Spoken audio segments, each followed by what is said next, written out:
सुभाष चंद्र बोस, प्यार से नेताजी, एक ऐसे समय में पैदा हुए थे जब इंडिया में बहुत अशांति थी। उस समय देश में स्वतंत्रता की लहर उठ रही थी और लोग ब्रिटिश शासन से मुक्ति की चाहत रखते थे। साल था 1897 और इंडिया ब्रिटिश राज के अधीन था। ब्रिटिश शासन के कठोर नियमों और नीतियों ने भारतीयों के जीवन को कठिन बना दिया था। छोटी उम्र से ही नेताजी ने अपनी तेज बुद्धि और न्याय की गहरी भावना के संकेत दिखाए। उनके शिक्षक और सहपाठी उनकी प्रतिभा और नेतृत्व क्षमता की प्रशंसा करते थे। वो अपनी पढ़ाई में बहुत अच्छे थे और अपने लोगों की दुर्दशा को देखकर बहुत दुखी होते थे जो ब्रिटिश शासन के अधीन थी। उनके मन में अपने देशवासियों के प्रति गहरी सहानुभूति थी। नेताजी का दिल अपने देश के लिए एक गहरे प्रेम से भरा था। वो हमेशा सोचते थे कि कैसे अपने देश को स्वतंत्रता दिलाई जाए। वो हर दिन भारतीयों पर हो रहे अन्याय को देखते थे। ब्रिटिश शासन की क्रूरता और अन्याय ने उनके मन में विद्रोह की भावना को जन्म दिया। उन्होंने अपनी आजादी के लिए लड़ रहे दूसरे देशों के संघर्षों के बारे में पढ़ा। इन कहानियों ने उन्हें प्रेरित किया और उनके संकल्प को और मजबूत किया। इन अनुभवों ने उनकी इस इच्छा को और मजबूत कर दिया कि वो इंडिया को ब्रिटिश कंट्रोल से आजाद देखें। उन्होंने ठान लिया कि वो अपने देश को स्वतंत्रता दिलाने के लिए हर संभव प्रयास करेंगे। वो एक ऐसे इंडिया का सपना देखते थे जो आजाद और मजबूत हो। उनके सपनों में एक स्वतंत्र और समृद्ध भारत की छवि थी। जैसे जैसे नेताजी बड़े होते गए, उनकी राष्ट्रवादी भावना और मजबूत होती गई। उन्होंने अपने विचारों को और स्पष्ट किया और अपने लक्ष्यों को निर्धारित किया। उन्होंने विरोध प्रदर्शनों और आंदोलनों में हिस्सा लिया और अपने विचारों को लोगों तक पहुंचाया। उनके भाषणों ने लोगों को प्रेरित किया और उन्हें एकजुट किया। उनकी आवाज लाखों भारतीयों के साथ मिलकर स्वराज की मांग करने लगी। उनके नेतृत्व में स्वतंत्रता संग्राम एक नई ऊंचाई पर पहुंच गया। भारतीय स्वतंत्रता के प्रति उनकी अटूट प्रतिबद्धता ने उनके जीवन की यात्रा को परिभाषित किया और आने वाली पीढ़ियों को प्रेरित किया। उनके बलिदान और संघर्ष ने स्वतंत्रता संग्राम को एक नई दिशा दी। वो अपने लोगों की आजादी के लिए सब कुछ कुर्बान करने को तैयार थे। उनके बलिदान ने उन्हें एक महान नेता के रूप में स्थापित किया। अपनी युवावस्था में भी नेताजी में बुद्धि, करिश्मा और अटूट दृढ़ संकल्प का एक दुर्लभ संयोजन था। उनके व्यक्तित्व ने लोगों को आकर्षित किया और उन्हें प्रेरित किया। ये गुण बाद में उन्हें इंडिया की आजादी की लड़ाई में एक प्रमुख व्यक्ति और उत्पीड़न के खिलाफ प्रतिरोध का प्रतीक बनाएंगे। उनके नेतृत्व ने स्वतंत्रता संग्राम को एक नई दिशा दी। एक तेज युवा छात्र से एक निडर नेता तक की उनकी यात्रा देशभक्ति की शक्ति और विपरीत परिस्थितियों में अटूट मानवीय भावना का प्रमाण है।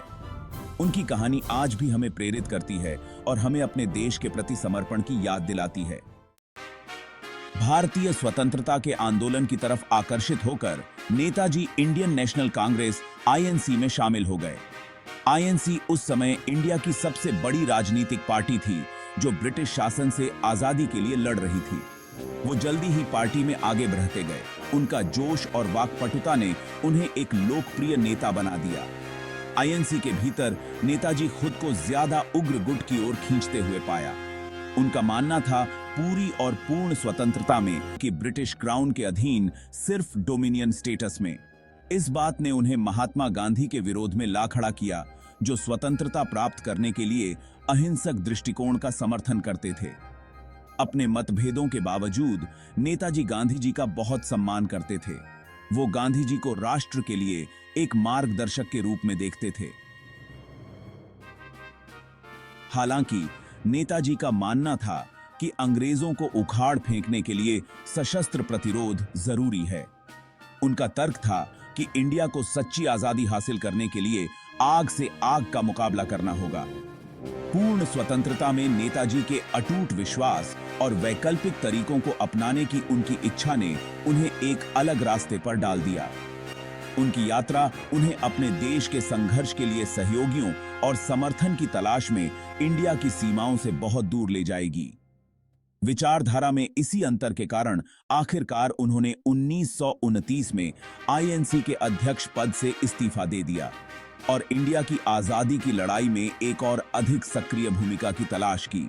नेताजी का मानना था कि केवल एक संगठित और सशस्त्र संघर्ष ही ब्रिटिश शासन को समाप्त कर सकता है।